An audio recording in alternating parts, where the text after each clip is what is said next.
नमस्कार सगळ्यांना. मी शिल्पा जाधव. माझे YouTube channel Shilpa Jadhav food रेसिपीजमध्ये आपलं स्वागत आहे. आज मी माझ्या पद्धतीने तुम्हाला छोले कसे करायचे ते दाखवणार आहे. तर चला मग बघूया. इथे बघा, छोले हे मी रात्रभर भिजू ठेवले होते. हे असे छान भिजले आहेत. आता यांना आपण कुकरमध्ये लावून याला शिजवून घेऊया. यातले मी अर्धे छोले वापरणार आहे. तुम्ही किती लोकांसाठी करता त्या अनुसार तुम्ही वापरू शकता.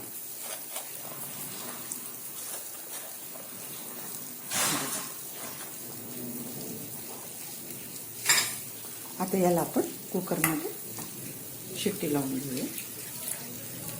छान रबरबीत शिजून घ्यायचे. याला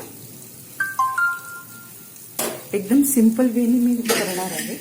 काही खूप खडे मसाले किंवा खूप असं जास्त मसालेदार मी छोले करणार नाही. एकदम सिंपल आणि टेस्टी. आता याला व्यवस्थित आपण शिट्टी लावून घेऊया.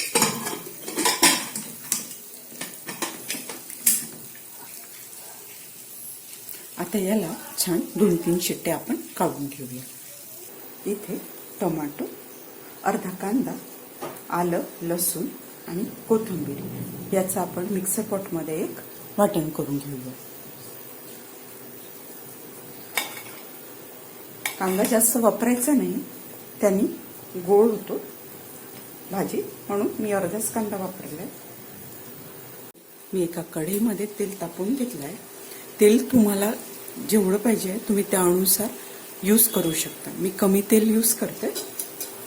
त्याच्यानंतर याच्यामध्ये आपण मोहरी टाकूया आणि जिरे टाकूया.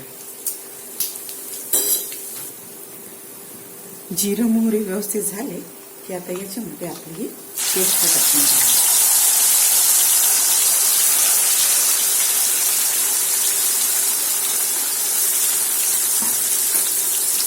आता याला छान परतून घ्या.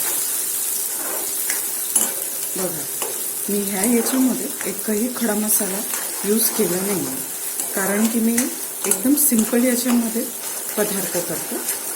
खडे मसाले वगैरे खूप कमी यूज करते.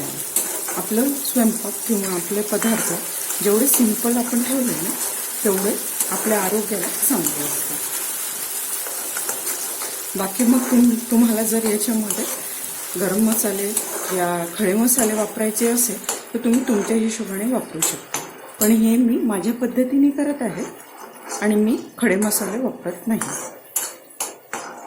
आपण एक मिरची पण टाकून घेऊया. मिरचीने खूप छान स्वाद येतो.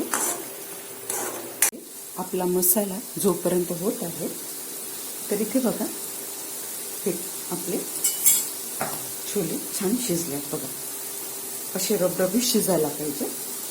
आता याच्यातले मी थोडे छोले आहे ना त्याला मिक्सरमधून काढून घेते. आपण ग्रेव्हीमध्ये ते आपण यूज करू. ग्रेव्ही खूप क्रीमी होणार आणि अशी पातळ किंवा पाणी असं एकसरीला होईल असं नाही होणार.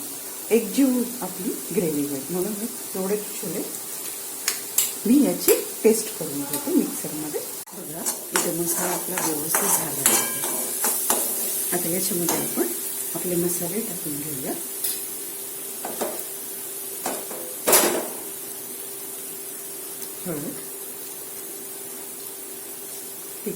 तिखट बघा, तुम्ही तुमच्या अनुसार टाका. तुम्हाला किती झणझणीत हवंय. की आम्ही थोडं कमी तिखट खातो. आणि हा थोडासा गरम मसाला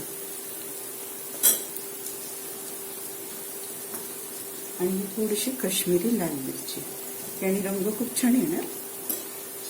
आता याला छान मिक्स करून घेऊया. सगळे मसाले छान एकजीव करून घेऊया. एकदम कमी वेळामध्ये आणि चांगली आपल्याला कधी वेगळं काहीतरी खायचं वाटलं तरी ही रेसिपी एकदम छान आहे. त्याच्यात आपण ही क्रश करून थोडी कसुरी मेथी टाकून घेऊया आणि मीठ तुमच्या चवीनुसार.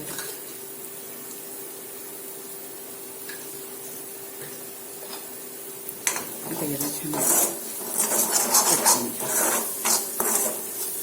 आपल्या घरगुती पद्धतीने आपले हे छोले आपण करायचे, म्हणजे जास्त मसाल्याचे पण नाही, जास्त तेलकट पण नाही, आणि मुलांना त्रास पण होणार नाही. अशा पद्धतीने ही आपण भाजी केली की आपण सगळं छान एन्जॉय करू शकतो.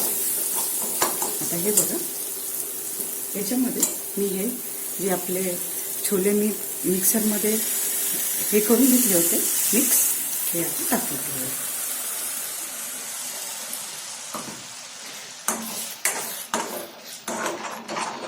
याच्याने ग्रेव्ही खूप छान होणार.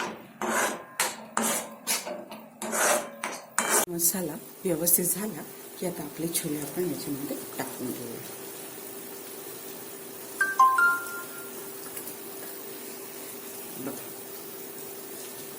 एवढे छान रबरबी शिजले आहेत हे की एक नंबर याला रंग आला आहे. आणि असेच रबरबी शिजवायचे म्हणजे आपल्याला खायला खूप छान लागतात. हे बघा, तर याला छान मिक्स करून घेऊया. तुम्ही याची कन्सिस्टन्सी तुमच्या अकॉर्डिंग ठेवू शकता. जर तुम्हाला असंच सेमी ग्रेव्ही ठेवायचं असेल, कमी पाणी, तर मग तुम्ही असं ह्या पद्धतीने पण एन्जॉय करू शकता. किंवा तुम्हाला भातासोबत खायचं आहे, जिरा राईस सोबत खायचं आहे, तर मग तुम्ही याची कन्सिस्टन्सी वाढवू शकता. मध्ये आपण आपल्या गरजेनुसार पाणी टाकून घेऊया. मी थोडंसं पातळसर करणार आहे, कारण की आम्ही भातासोबत वगैरे खायला छान वाटतंय. आणि एवढं पाणी आपल्याला ठीक आहे. हे बघा, तुम्ही तुमच्या हिशोबाने ही कन्सिस्टन्सी ॲडजस्ट करू शकता. मी पातळ करत आहे कारण की आम्ही पातळ खाणार आहे. आपण चेक करून बघूया. हे बघा, किती छान याला तवंगही आला आहे, एकदम कमी तेलामध्ये. बघा, हे बघा, आपले छोले एक नंबर झाले आहे. बघा किती टेस्टी झाले आहे. आता याच्यावरती मी काही तडका वगैरे टाकणार नाही आहे. मला अशा सिंपलच खायला छान वाटतं. फक्त आता याच्यावरती आपण कोथिंबीर टाकून घेऊया. आता याला मिक्स करून घेऊया. आपले गरमागरम छोले रेडी आहे. आपले गरमागरम छोले रेडी आहे. तुम्ही चपातीसोबत, भातासोबत मस्त एन्जॉय करू शकता. रेसिपी आवडल्यास लाईक, शेअर, कमेंट आणि सबस्क्राईब करा. आणखी तुम्हाला कोणती रेसिपी बघायला आवडेल मला कमेंट करून नक्की सांगा. स्वस्थ राहा आणि मस्त खा. थँक्यू.